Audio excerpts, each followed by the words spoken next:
ओम नमो भगवते वासुदेवाय। ओम नमो भगवते ओम नमो भगवते वासुदेवाय। ओम नमो भगवते वासुदेवाय। श्रीमद्भागवतम स्कंद 1 अध्याय 2 और श्लोक संख्या है आज 21। विद्यते हृदय ग्रंथि छिंदते सर्व संशया क्षीयन्ते च अस्य कर्माणि दृष्टे एवात्मनि ईश्वरे। अनुवाद: इस प्रकार हृदय की गांठ भिद जाती है और सारे संशय छिन्न भिन्न हो जाते हैं। जब मनुष्य आत्मा को स्वामी के रूप में देखता है तो काम कर्मों की श्रृंखला समाप्त हो जाती है। तात्पर्य: जगत गुरु श्रील प्रभुपाद जी के द्वारा श्रील प्रभुपाद की जय। भगवान का वैज्ञानिक ज्ञान प्राप्त करने का अर्थ है उसी के साथ ही साथ अपने आप को भी देखना। तो जहाँ तक आत्म रूप में जीव की पहचान की बात है, उसके संबंध में अनेक कल्पनाएं एवं भ्रांतियां हैं। भौतिकतावादी लोग तो आत्मा के अस्तित्व को ही नहीं मानते और अनुभव मूलक दार्शनिक आत्मा को बिना स्वरूप वाले निर्विशेष रूप में मानते हैं। किंतु अध्यात्मवादी इस बात की पुष्टि करते हैं कि आत्मा तथा परमात्मा दो विभिन्न सत्ताएं हैं जो गुणवत्ता में एक समान हैं किंतु परिमाण में भिन्न भिन्न हैं। बहुत से अन्य सिद्धांत भी हैं, किंतु जब भक्ति योग की विधि से श्री कृष्ण का यथार्थ साक्षात्कार हो जाता है तो ये भिन्न भिन्न कल्पनाएं दूर हो जाती हैं। श्री कृष्ण सूर्य के समान हैं और परम सत्य विषयक भौतिकतावादी तर्क वितर्क गहनतम अर्धरात्रि के समान हैं। ज्यों ही हृदय में कृष्ण रूपी सूर्य उदित होता है त्यों ही परम सत्य तथा जीवात्मा संबंधी भौतिक कल्पनाओं का अंधकार दूर हो जाता है। सूर्य की उपस्थिति में अंधकार नहीं रह सकता और अज्ञान के अंधकार में छिपा सापेक्ष सत्य परमात्मा रूप में सबके हृदय में वास करने वाले कृष्ण की कृपा से स्पष्ट रूप से प्रकट हो जाता है। भगवद गीता 10.11 में भगवान कहते हैं कि अपने शुद्ध भक्तों पर विशेष अनुग्रह करने के लिए भगवान स्वयं अपने भक्त के हृदय में शुद्ध ज्ञान का प्रकाश उत्पन्न करके सारे संशयों के गहन अंधकार को दूर कर देते हैं। अतएव भगवान द्वारा भक्त के हृदय को प्रकाशित करने का दायित्व अपने ऊपर लेने के कारण जो भक्त उनकी दिव्य प्रेमा भक्ति में लगा होता है वे अंधकार में नहीं रह सकता। उसे परम एवं सापेक्ष सत्य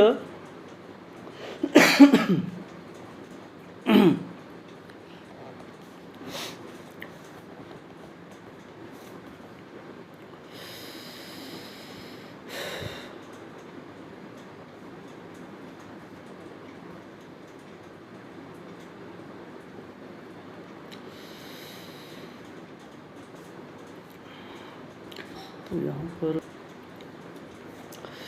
उसे परम सत्य एवं सापेक्ष सत्य के विषय में सब कुछ ज्ञात होता है।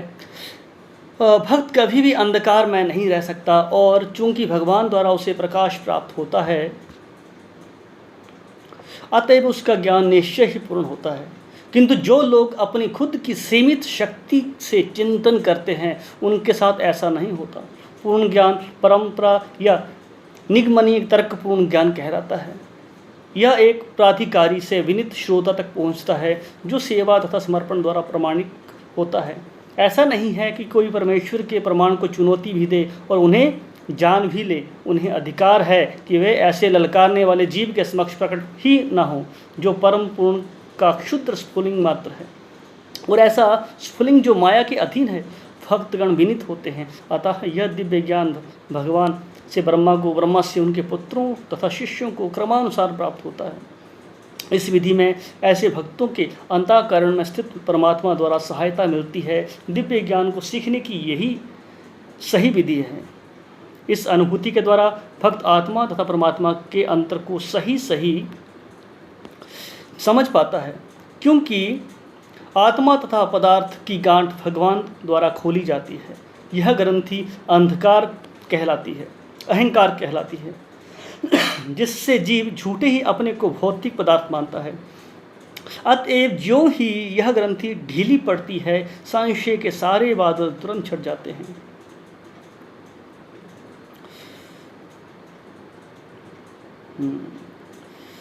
मनुष्य अपने स्वामी का दर्शन करने लगता है और सकाम कर्मों के बंधन को समाप्त करके वह भगवान की दिव्य प्रेम भक्ति में लग जाता है। भौतिक जगत में जीव स्वयं सकाम कर्म की श्रृंखला की सृष्टि करता है और जन्म जन्मांतर तक इन कर्मों के अच्छे तथा बुरे फलों को भोगता रहता है। किंतु ज्यों ही वह भगवान की प्रेममय सेवा में लग जाता है, त्यों ही वह कर्म बंधन से मुक्त हो जाता है। फिर उसके कर्मों से कोई प्रतिक्रिया उत्पन्न नहीं होती।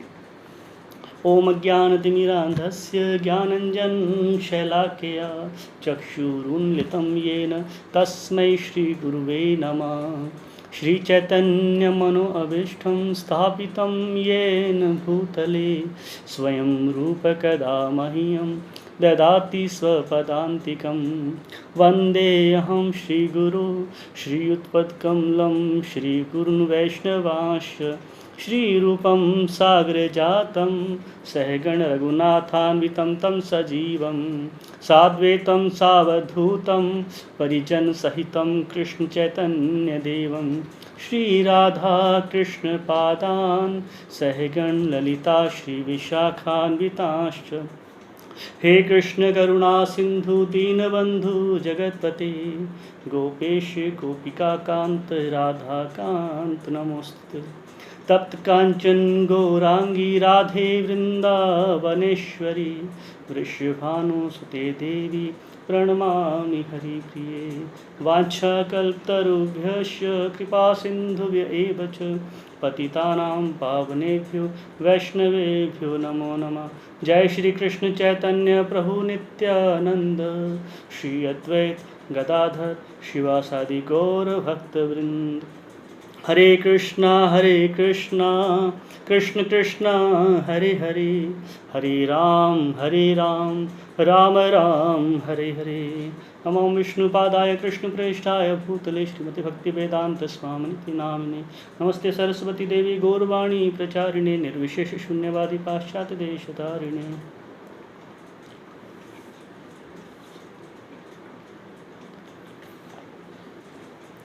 सॉरी, हरे कृष्णा। तो आपका स्वागत है आज के शाम की भागवत की क्लास में। तो पिछले कुछ दिनों से आप जैसे सुनते आए हैं कि जैसे जैसे कोई भगवान के नित्य कथाओं को नष्टप्राय विश्व अभद्रेषु, जितने भी अभद्र होते हैं मिट जाते हैं। कब मिटते हैं?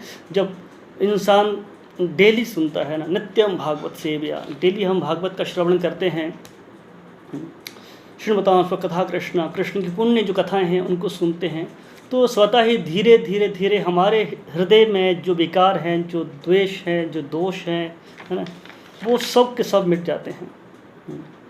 उसके बाद क्या होता है वो यहाँ कहते हैं, यहाँ कहा गया भागवत में आगे कि इस प्रकार हृदय की गांठ भिद जाती है ना, और सारे संशय जो हमारे अंदर हैं, संशय हैं ना, संशय क्या कहते हैं ना, doubts just like a demon.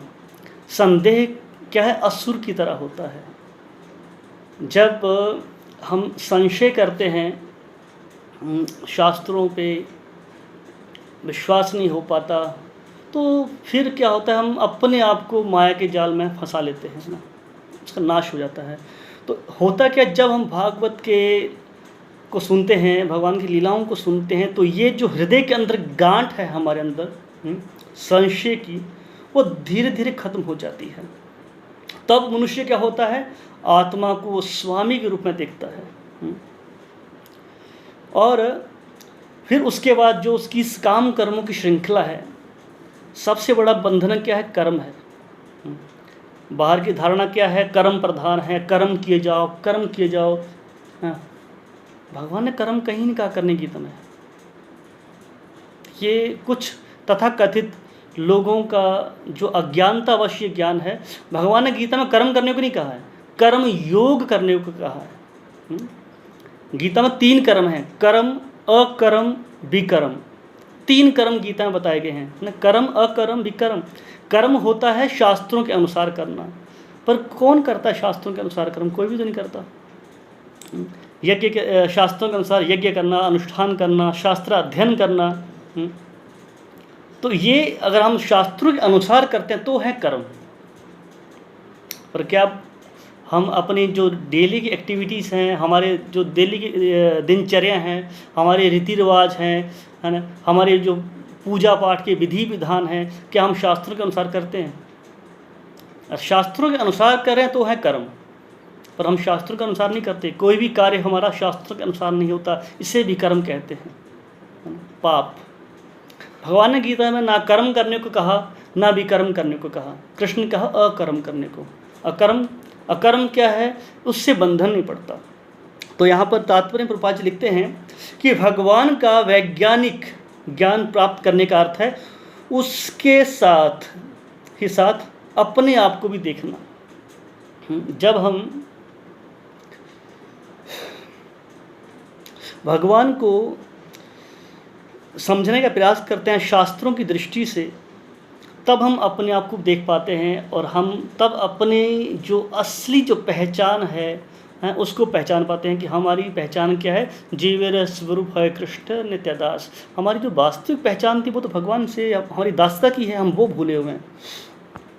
तो जहाँ तक आत्मा रूप में जीव की पहचान की बात है, इसके संबंध में अनेक कल्पनाएं एवं भ्रांतियाँ हैं। प्रभुपाद जी कहते हैं वो क्या है कि जो भौतिकतावादी लोग हैं वो तो आत्मा के अस्तित्व को मानते ही नहीं। बहुत से लोग हैं जो आत्मा को नहीं मानते। उनका मानना है कि जीव में आत्मा नहीं होती। ऐसे बहुत से हैं। क्रिश्चियन भी नहीं मानते इस बात को। उनका कहना कि अगर आप किसी भी जानवर की बलि देते हैं तो उसमें हत्या नहीं लगती, क्योंकि उसमें आत्मा ही नहीं। और आत्मा नहीं है,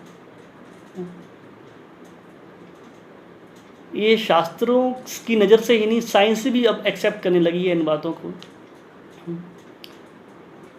तो सुबह इसी पे ही चर्चा करी थी, है ना। सुबह भी टॉपिक ऐसा ही था हमारा, जो आत्मा के विषय में बात चल रही थी कि अगर आत्मा है ही नहीं तो रासायनिक क्रिया से, साइंटिस्ट कहते हैं कि ये शरीर जो है रासायनिक क्रिया से बना हुआ है।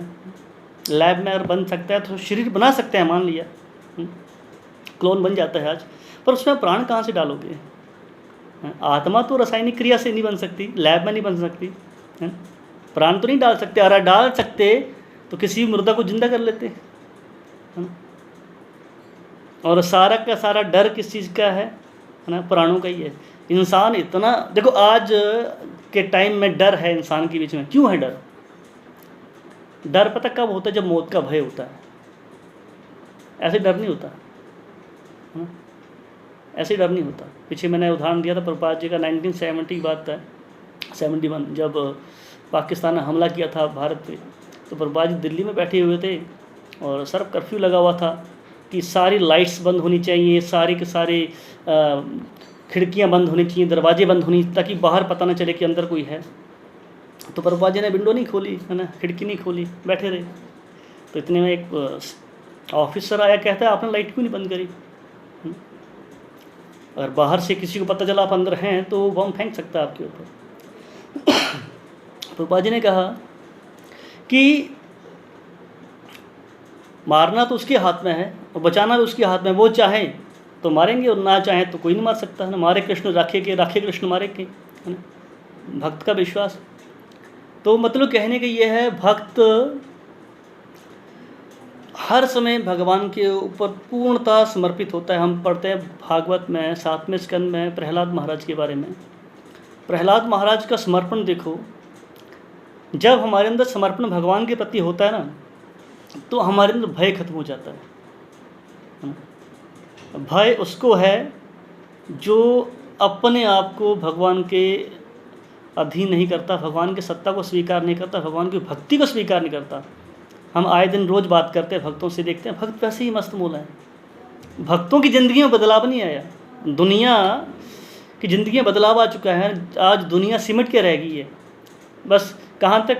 घर से एक कमरे से दूसरे कमरे तक या छत तक ज़्यादा से ज़्यादा, अब बाहर भी नहीं निकल सकते। आज ये माहौल है। कभी सोचा था आपने कि दिन ऐसे भी आएंगे?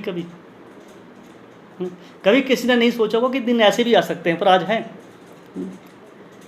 तो ये कब होता है, डर कब पैदा होता है? जब इंसान भगवान से अपना संबंध नहीं स्थापित करता, भगवान को भूल जाता है। और जैसे ही भगवान को जीव भूलता है, उसी टाइम माया अपना रंग दिखाती है, माया के वो वश में आ जाता है। तो भक्त का नेचर क्या होता है? हमेशा भगवान के अंडर, भगवान की शरणागत रहना, भगवान की भक्ति करना। तो उसका डर अपने आप निकल जाता है यहाँ पे। तो यहाँ पर बात चल रही थी आत्मा की, कि जो भौतिकतावादी बोलें तो बिल्कुल निपट मूर्ख, यानी जिनकी चेतना क्या है? सिर्फ खाना पीना सोना, आहार निद्रा भय मैथुन च सामान्यम एतत् पशु भी नराणाम। जिनकी इतनी ही बुद्धि है, खाना है, पीना है, बच्चे पैदा करना है, मर जाना है। तो ये तो जानवर भी करता है। तो निपट जो भौतिकतावादी होते हैं वो शरीर से बाहर नहीं सोच पाते। उनका ज्ञान सीमित होता है शरीर तक की, कि मैं शरीर हूँ। देहात्म बुद्धि, देहात्म बुद्धि का मतलब देह आत्म, जो देह को आत्म मानता है उसे देहात्म कहते हैं ना, देहात्म बुद्धि, कि मैं शरीर हूँ। जो भौतिकतावादी हैं वो तो मानते नहीं कि शरीर की मतलब कि आत्मा भी है। दूसरी तो श्रेणियाँ हैं, एक निराकार मानते हैं कि भगवान निराकार है, और कुछ परमात्मा रूप में मानते हैं। पर जो अध्यात्मवादी हैं, मतलब जो भक्ति में अध्यात्म मार्ग में लगे हुए हैं, वो जानते हैं कि क्या है? परमात्मा और आत्मा ये दो भिन्न भिन्न सत्ताएं हैं, है ना, दो हैं। सेम शंकराचार्य का सिद्धांत क्या है? कि आत्मा परमात्मा एक ही है ना, निराकार है। हम एक ही हैं, दो नहीं हैं। पर शास्त्र कहते हैं हम दो नहीं, एक नहीं, हम दो हैं।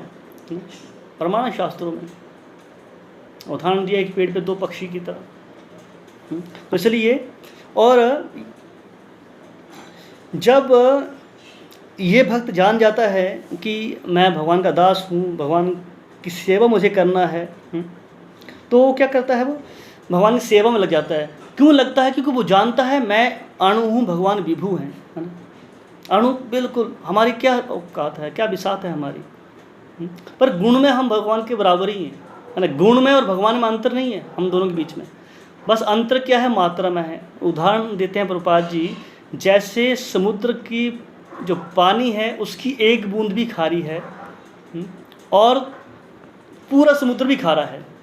गुणवत्ता में दोनों बराबर हैं, पर क्या? मात्रा में। हम एक बूंद हैं, वो क्या है? विभु हैं, पूरा सागर हैं। बस इतना अंतर है हम दोनों के बीच में। और किंतु परिमाण में भिन्न भिन्न है। तो बहुत से अन्य सिद्धांत भी हैं, किंतु जब भक्ति योग की विधि से श्री कृष्ण का यथार्थ साक्षात्कार हो जाता है, जब भक्त भगवान का यथार्थ साक्षात्कार कर लेता है, उनका अनुभव कर लेता है, तो वे जितने भिन्न भिन्न कल्पनाएं हैं दूर हो जाती हैं। जो मतभेद हैं भी वो सब दूर हो जाते हैं उसके, कि भगवान हृदय में उसके प्रकाशित हो करते हैं ज्ञान को।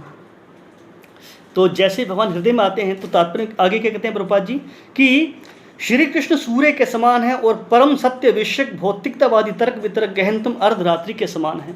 जितना तर्क वितर्क करते हैं भौतिकतावादी के हैं, अंधकार के समान है। जो ही हृदय में कृष्ण रूपी सूर्य उदित होता है, त्यों ही परम सत्य तथा जीवात्मा संबंधी भौतिक कल्पनाओं का अंधकार दूर हो जाता है। सूर्य की उपस्थिति में अंधकार नहीं रह सकता, और अज्ञान के अंधकार में छिपा सापेक्ष सत्य परमात्मा रूप में सबके हृदय में वास करने वाले कृष्ण की कृपा से स्पष्ट प्रकाशित हो जाता है। कितना कहा गया, चैतन्य चरितमृत में पढ़ते हैं और कहते हैं कृष्ण सूर्य सम, कृष्ण सूर्य सम, कृष्ण का सूर्य के समान है, और माया है अंधकार, और माया क्या है? अंधकार के समान है। पर जहाँ कृष्ण तहाँ नहीं माया अधिकार। पर जैसे ही जहाँ कृष्ण आते हैं वहाँ माया का प्रभाव नहीं रहता। जैसे कि रात है ना, जैसे सूर्य आएगा रात चली जाएगी, वैसे ही अज्ञान है नहीं, हम अंधकार में है नहीं, हम अंधकार की तरफ देख रहे हैं। फॉर एग्जाम्पल मैं अक्सर एक छोटा उदाहरण देता हूँ। 36 का आंकड़ा है ना, 36 ऐसे लिखते हैं हिंदी में, दूसरा नहीं, 36 ऐसे। दोनों का मुख क्या होता है, विपरीत होता है। हमें करना क्या है, 36 से 63 बनाना है। 6 और 3 63, मतलब हमारा मुख जो है भगवान से दूसरी तरफ है। हमें करना क्या, अपना मुंह घुमा के सिर्फ भगवान की तरफ करना है। क्योंकि अंधकार क्या है, पीठ है भगवान की। आप पढ़ते हैं भागवत में, आगे वर्णन आएगा कि ब्रह्मा की पीठ से अंधकार पैदा होता है।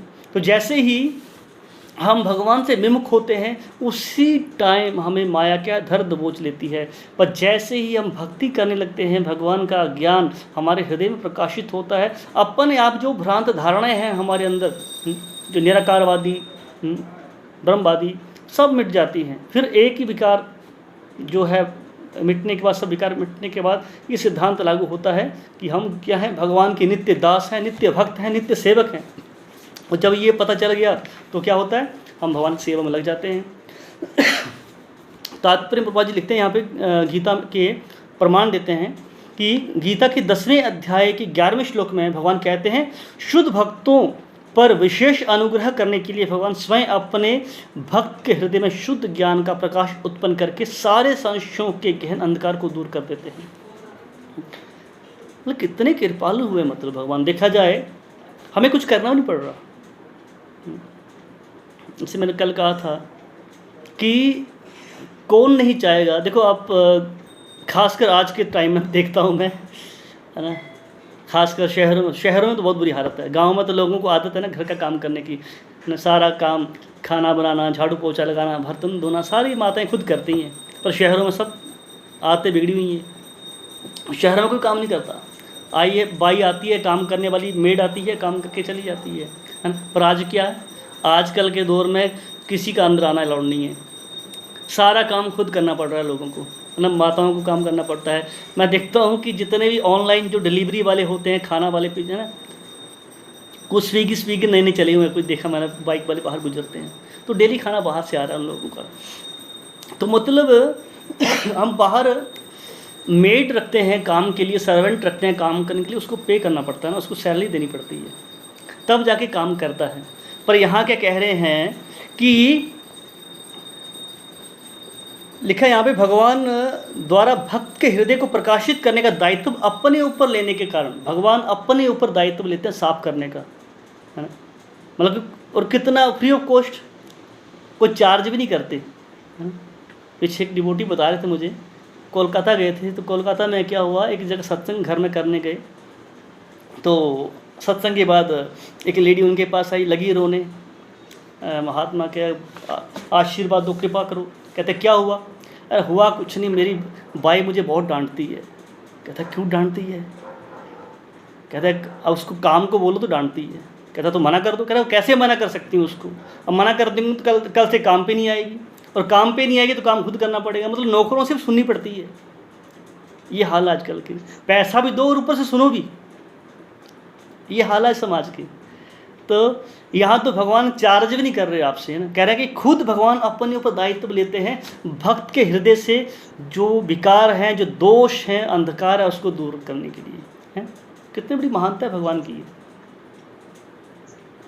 Free of cost.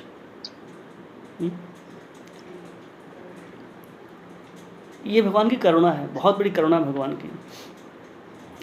एक भक्त बता रहे थे पीछे, अमेरिका में क्या हुआ, एक पेशेंट एडमिट था हॉस्पिटल में, और काफ़ी सीरियस था पेशेंट, और जब वो डिस्चार्ज हुआ तो डॉक्टरों ने बिल हाथ में दे दिया उसके, और जब उसके हाथ में बिल दिया वो बहुत रोया, बिल को देख के रोया वो। तो डॉक्टरों को थोड़ा दया आ गई, शायद हो सकता है कि बिल पे ना कर सकता हो इसलिए रो रहा हो इंसान। कहता रो क्यों रहे हो? कहता रो इसलिए रहा हूँ, आईसीयू में मुझे आपने 4 दिन रखा, सिर्फ 4 दिन मुझे आईसीयू में रखा, आपने ऑक्सीजन दिया मुझे, 4 दिन की ऑक्सीजन का आपने इतना चार्ज किया, आज तक, है ना, मैं फ्री ऑफ कॉस्ट ऑक्सीजन ले रहा था बाहर से, है ना। भगवान तो मुझे फ्री ऑफ कॉस्ट ऑक्सीजन दे रहे हैं, कभी चार्ज नहीं किया उन्होंने, और मैंने कभी भी उनका थैंक्स नहीं किया। सोचो कि 4 दिन हमें आईसीयू में रहना पड़ जाए, वेंटिलेटर में, आईसीयू में, और ऑक्सीजन चढ़ जाए, कितना चार्ज करते हैं डॉक्टर, और हम रोज़ बचपन से अभी तक फ्री ऑफ कॉस्ट, है ना, हम सब यूज कर रहे हैं। कभी बिल मांगा ऊपर वाले ने? सोचो आज बिल आ जाए आपके पास शाम को आपके एड्रेस पे कि आपने अब तक इतना ऑक्सीजन यूज किया है ना। रोज़ लाइट ऑन करते हैं ऑफ करते हैं, बिल आता है। क्यों? ज़्यादा लाइट नहीं फूकनी है, लाइट बंद कर दो, बेवजह लाइट ऑन रहेंगे तो बिल ज़्यादा आएगा, है ना। महीने का बिल आ जाता है हमारे पास। डेली सूर्य उगता है, कितना प्रकाश है उसका, है ना। कभी बिल आया उसका कि भगवान ने कहा मैं तुम्हें फ्री में लाइट देता हूँ, उसका भी बिल आएगा। हमने कभी भगवान के लिए थैंक्स कहा आज तक? सबसे बड़े एहसान फरामोश तो हम ही हैं, हाँ? सबसे बड़े एहसान फरामोश। कोई छोटा सा काम करता है हमारे लिए तो हम कितना उसके लिए थैंक्स ना करते हैं, उसका हम ग्रेटफुल होते हैं उसके लिए। तो यहाँ भगवान अपने आप कह रहे हैं कि अपने भक्त के हृदय से खुद क्या करते हैं, दायित्व लेते हैं उसकी गंदगी को साफ करने का।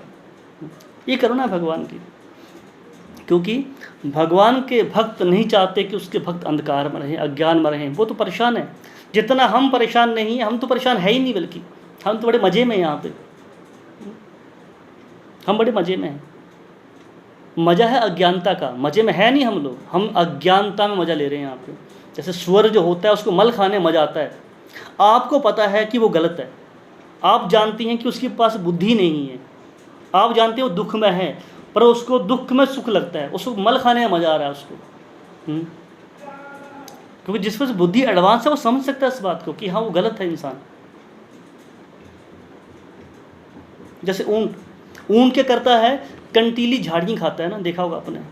ऊँट जो होता है कंटीली झाड़ियाँ खाता है, और कंटीली झाड़ियाँ खाने से क्या होता है, उसकी जीभ कट जाती है। वो जब जीभ कटती है उसकी, उस खून से सना हुआ घास खाता है तो उसको बड़ा आनंद आता है, कितना स्वादिष्ट है, घास बड़ा स्वादिष्ट है। उसको ये नहीं पता ये मेरा खून है। वैसे ही हम सोचते हम इंजॉय कर रहे हैं, हम इंजॉय नहीं कर रहे।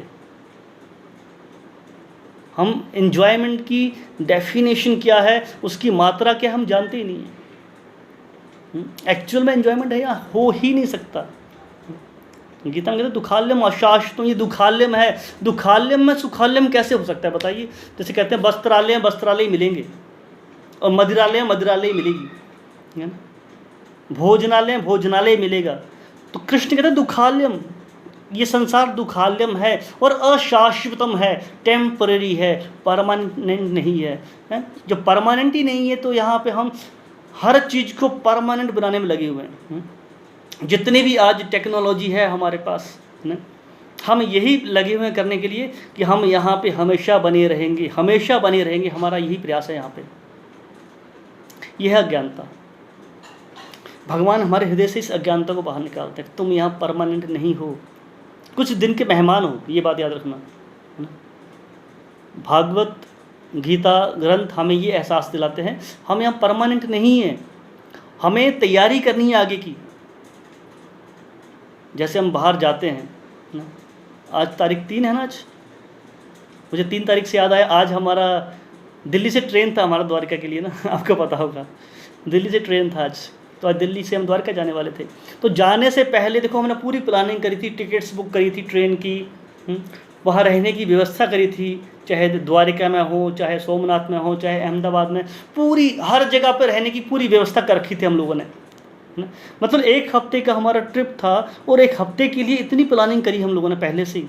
अब ये सोचिए, अब हमें शरीर तो छोड़ना है, ऐसा तो नहीं मैं अमर हूँ, मैं मरूंगा नहीं, मरना मुझे है ना, पर मुझे इतना पता होना चाहिए जब मैं मरूंगा तो जाना कहाँ पे है, मेरा अगला जो डेस्टिनेशन है, जो गंतव्य है मेरा, है, मुझे पता होना चाहिए।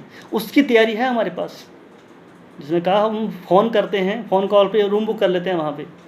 मेरा कहने का मतलब ये है, हम जब शरीर छोड़ेंगे तो क्या हमारे पास वहाँ पे बुकिंग है एडवांस में कि मुझे एक कमरा बुक कर रखा हो मैंने वहाँ पे?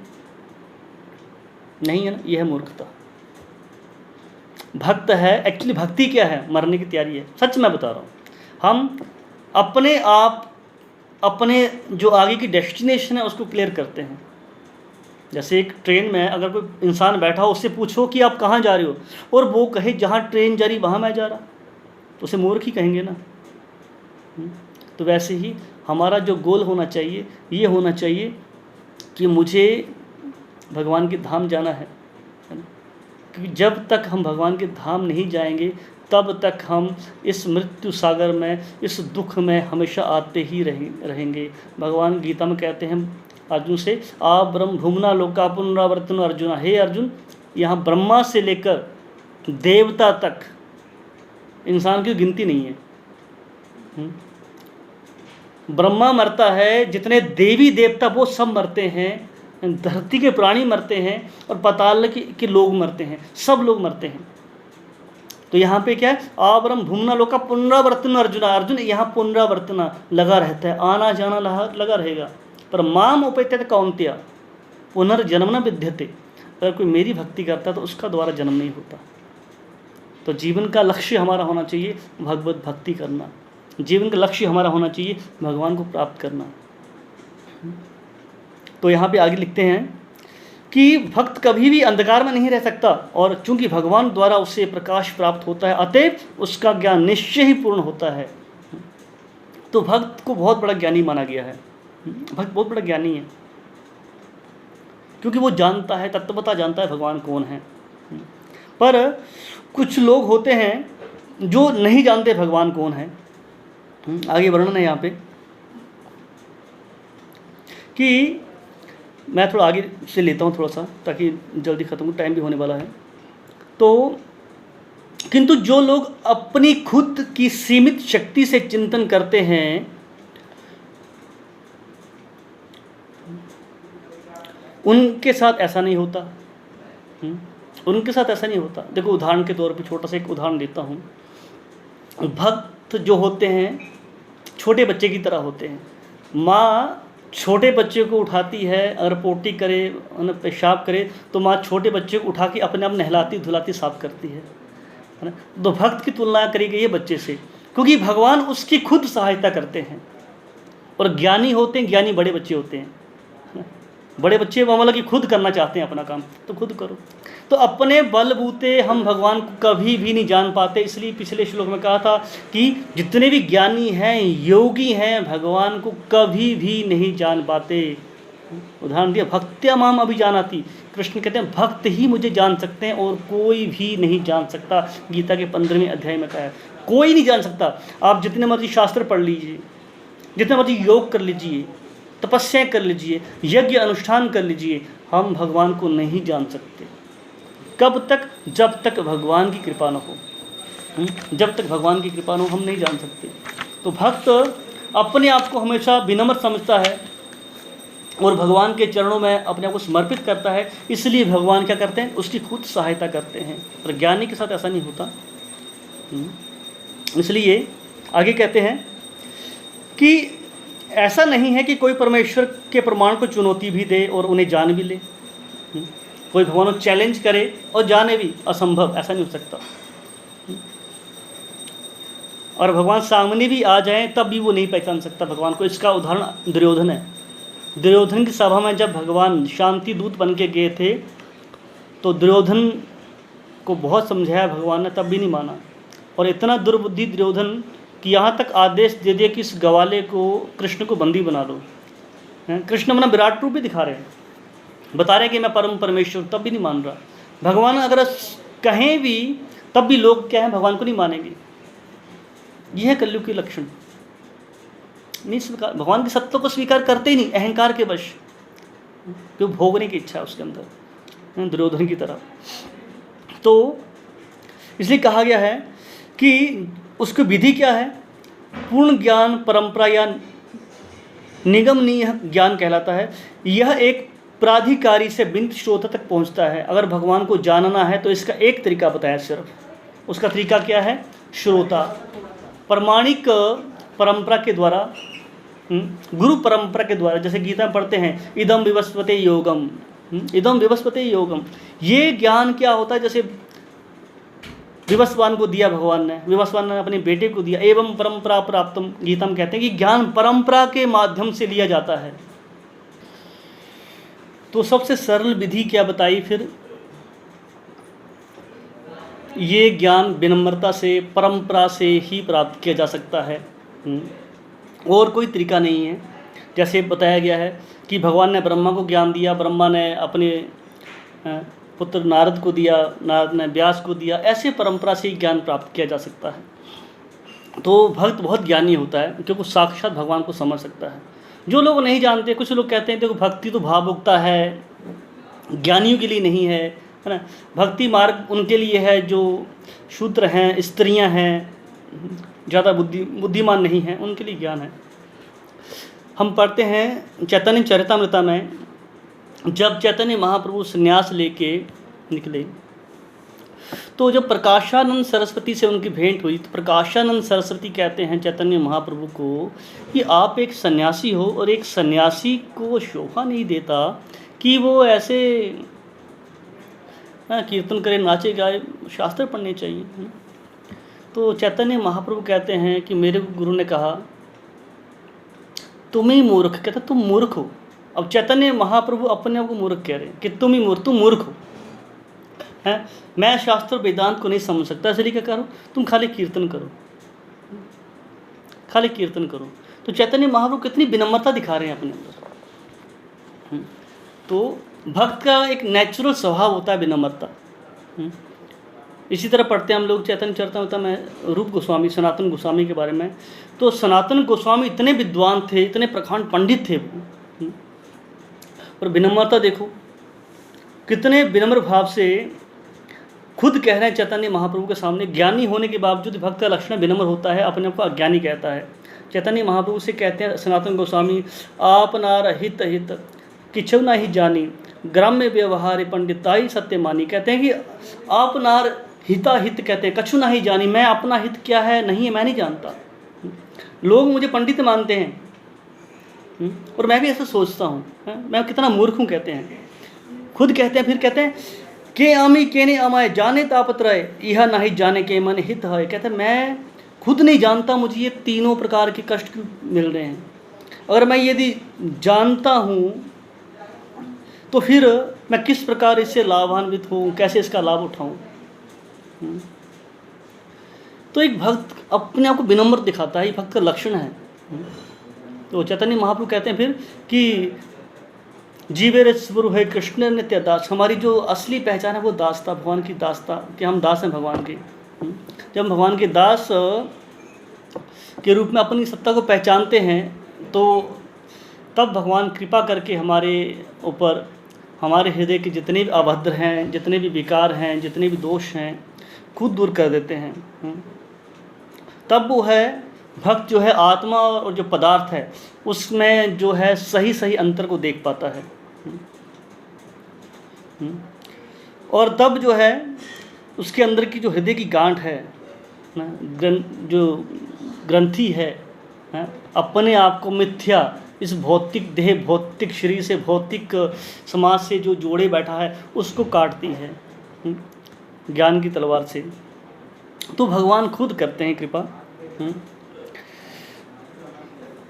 और जैसे ही ये ग्रंथि ढीली पड़ती है, जैसी गांठ खोलने लगती है भगवान के द्वारा, वैसे तुरंत जितने भी संशय हैं हमारे अंदर, जितने भी मिथ्या अभिमान के दोष हैं हमारे अंदर, तब वो दूर हो जाते हैं और जो है भगवान को अपने वो स्वामी के रूप में देख सकता है। तब वो भगवान के दर्शन करने लगता है। ये विधि है। और फिर क्या करता है, जब दर्शन करने लगता है भगवान के, तो जितने भी सकाम कर्मों के बंधन हैं, ये बंधन ही तो हैं, जितने भी सकाम कर्म बंधन है। ये इंसान अपने आप को जानबूझ के बंधनों में बांधता है। तुलना करी गई है इसकी रेशम के कीड़े से। रेशम का कीड़ा आपने देखा होगा, रेशम का कीड़ा रेशम बुनते बुनते इतना व्यस्त रहता है, इतना व्यस्त रहता है, इतना व्यस्त रहता है, इतना बुनता है कि बुनते बुनते बाहर निकलने की जगह नहीं छोड़ता, और उसी के अंदर ही दम घुट के मर जाता है। वो है रेशम का कीड़ा। वैसे ही हम अपने इर्द गिर्द, अपने आसपास इतना जाल हमने फैला रखा है ना, इतना जाल फैला रखा है अपनी सो कॉल्ड जिम्मेवारियों का, सो कॉल्ड जो यहाँ वहाँ के हमने अपने लिए पाँव में जंजीरें डाल रखी हैं। ये क्या है? ये बंधन है, सकाम कर्म। हमने अपने आप को इनमें फंसा रखा है और इन्हीं के अंदर ही हम घुट के मर जाते हैं, हम बाहर नहीं निकल पाते। ये सच्चाई सब जानते हैं इस बारे में। हमारी इतनी सोशल जो है हमारी नेटवर्किंग है, हमारा इतना हमारा जो जाल फैला हुआ है इन चीज़ों का कि इन्हीं में इंसान फंसा हुआ है। आज पूछो तो आज यहाँ जाना है, कल वहाँ जाना है, आज इसकी शादी कल उसकी शादी, कोई ये मर गया वो मर गया है। ठीक है करो, और साथ में भजन भी तो करो। जितना हम अहमियत उन चीज़ों को देते हैं, क्या उतनी अहमियत हम भगवान को भी देते हैं, उनकी भक्ति को भी देते हैं। मकसद मेरा कहने का ये नहीं कि हम उनको त्याग दो। आप कहने का मतलब ये है जितनी अहमियत हम उन चीज़ों को देते हैं उसका कुछ प्रतिशत भक्ति में भी तो देना चाहिए। तो ये तब हो पाता है जब भगवान की कृपा होती है। हमारे जितने काम कर्म के बंधन हैं वो अपने आप खत्म हो जाते हैं। और इसी के चलते जब काम कर्मों के चलते उसको बार बार जन्म मिलते हैं, बार बार उसको दुख सुख भोगना पड़ता है। पर जैसे ही वो भगवान की सेवा में लगता है तो वही सारे कर्म बंधन उसके मुक्त हो जाते हैं, सिर्फ भजन करने मात्र से, भगवान की सेवा करने मात्र से। सेवा शब्द यूज किया भगवान की, यहाँ और कुछ शब्द यूज नहीं किया है। कोई सोचे मैं ध्यान करूँ, कोई सोचे मैं यज्ञ करूँ, नहीं। भगवान कहते हैं यहाँ कहा सिर्फ सेवा के द्वारा, लिखा है यहाँ पे। किंतु ज्यों ही वे भगवान की प्रेममयी सेवा में लग जाता है त्यों ही कर्म बंधन से मुक्त हो जाता है। जब कर्म बंधन के से मुक्त हो गया तो उसके कर्मों से कोई भी प्रतिक्रिया नहीं होगी। फिर वो कर्म करता भी है तो उसका रिएक्शन नहीं मिलेगा उसको, क्योंकि वो सारे कर्मों के फल भगवान को समर्पित कर देता है। जब भगवान को हम अपने कर्म के फल समर्पित कर देते हैं तब हमें रिएक्शन नहीं मिलता, हम कर्म बंधन से मुक्त हो जाते हैं। तो गीता यही सिखाती है कि हम जो भी करें, यद क्रोशी यद असनासी यद जोहोसी दतासी यद यद पससी कौंत्य तत्कृष्मत अर्पणम, कि हम यद जो भी करते हैं भगवान के लिए करना चाहिए। कर्म करो भगवान के लिए करो, पूजा करो भगवान के लिए करो, प्रेम करो भगवान के लिए करो, जो भी करो। जब हम इस प्रकार करते हैं तो क्या होता है, हम बंधन से मुक्त हो जाते हैं, हमें कर्म का फल नहीं लगता। और जब कर्म का फल ही नहीं लगेगा तो जन्म मृत्यु के चक्र अपने आप मुक्त हो गया है। हम कर्म इस फल को काट के जन्म मृत्यु के चक्कर से बाहर निकल सकते हैं। एक ये ही विधि है, दूसरी कोई विधि नहीं है। ठीक है, और कलयुग में कितना आसान तरीका है इसको काटने का। इस ग्रंथि को काटने का एक ही हथियार है, वो है हरे कृष्ण कृष्ण कृष्ण हरे हरे, हरे राम राम राम हरे हरे। हम जो है भगवान के नाम का कीर्तन करें और सरल विधि के द्वारा अपने आप ये जो ग्रंथि हमारी कट जाएगी, सिर्फ इसी विधि के द्वारा। तो हमें ध्यानपूर्वक जो है कोशिश करनी चाहिए भगवान के नामों का जप करने की, क्योंकि इसी विधि से हम जो है मुक्त हो पाएंगे और कोई विधि नहीं है ना। कली काले नाम रूपे कृष्ण अवतार, कलयुग में जो है कृष्ण नाम रूप में अवतरित होते हैं। और इस हमारे हृदय में जो भी ये ग्रंथि है, जो गांठ है सकाम कर्मों की, भौतिक लालसाओं की, ये इसको ख़त्म करते हैं। ठीक है, हरे कृष्ण।